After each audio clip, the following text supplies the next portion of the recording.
10일 수요일 성녀 스콜라스티카 동정 기념일. 스콜라스티카 성녀는 480년 무렵 이탈리아 움브리아의 누르시아에서 태어났다. 성 베네딕토 아바스의 누이 동생인 스콜라스티카는 베네딕토 성인이 세운 여자 수도원의 첫 번째 수녀이자 원장으로 활동하였다. 성녀는 베네딕토 성인과의 영적 담화를 통하여 수도 생활에 대한 많은 격려와 도움을 받았다. 본기도.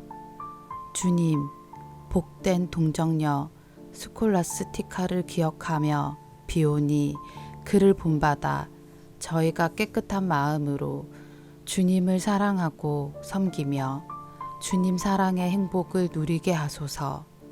성부와 성령과. 말씀의 초대.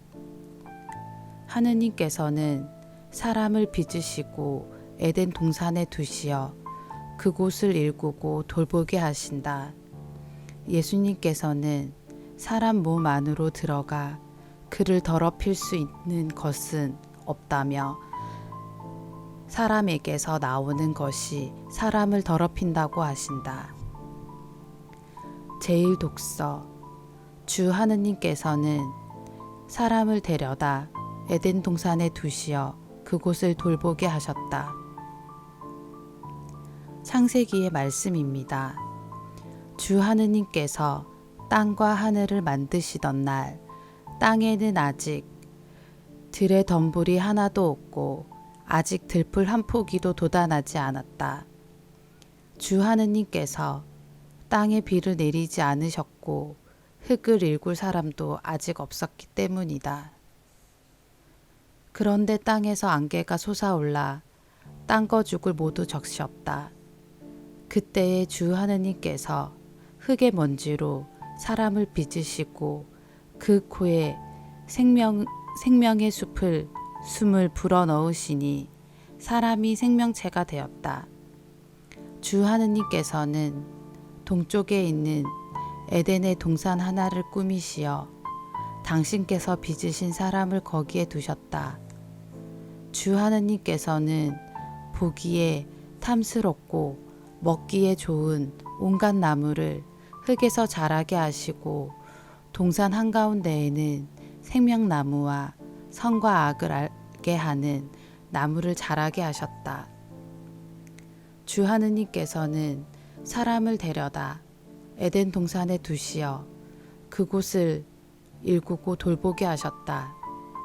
그리고 주 하느님께서는 사람에게 이렇게 명령하셨다.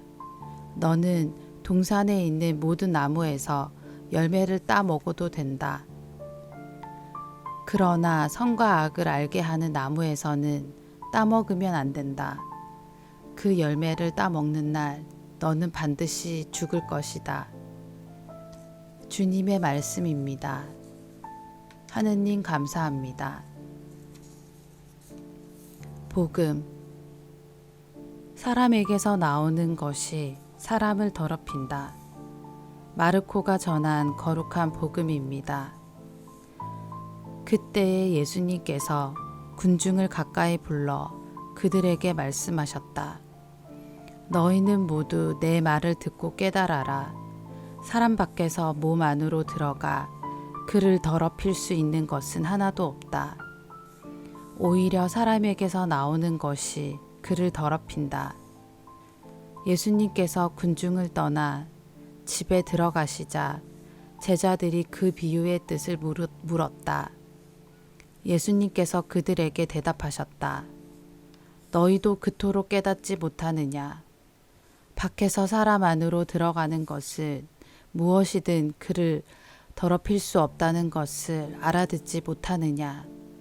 그것이 마음속으로 들어가지 않고 뱃속으로 들어갔다가 뒷간으로 나가기 때문이다.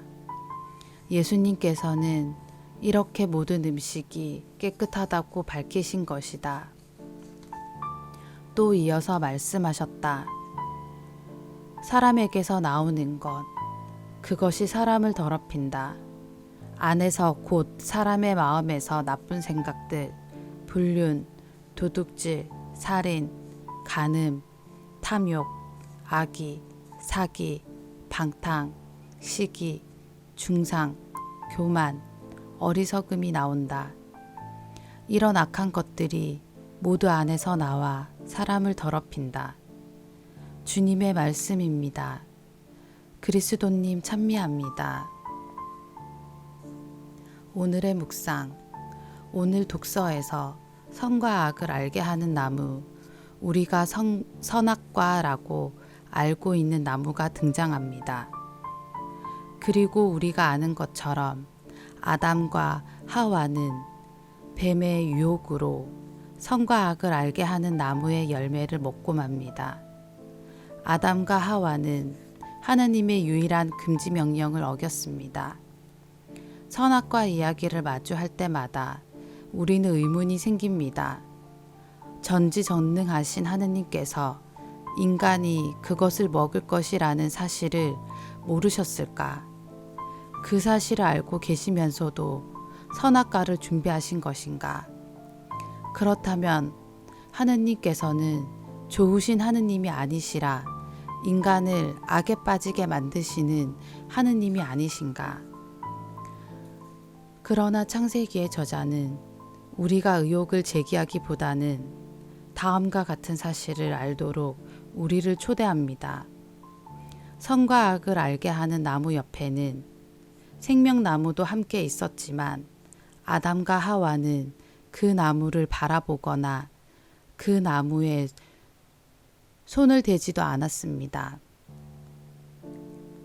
선과 악을 아는 것은 인간의 영역이 아닌 하나님의 영역이므로 생명에 머물고자 한다면 생명나무를 선택하고 하느님의 명령을 따라야 하였을 것입니다.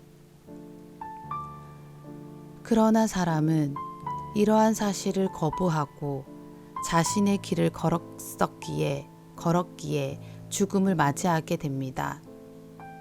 생명나무보다 선과 악을 알게 하는 나무가 더 먹음직스럽고 우리를 슬기롭게 해줄 것처럼 보일 수 있습니다. 모든 나무 열매가 다 우리의 것이지만 단 하나의 나무만은 하느님의 것으로 남겨드려야 함을 기억하면 좋겠습니다. 이러한 양보는 우리를 생명으로 이끌어주고 우리가 하느님께 드리는 경외심의 작은 표현이 될 것입니다. 아멘.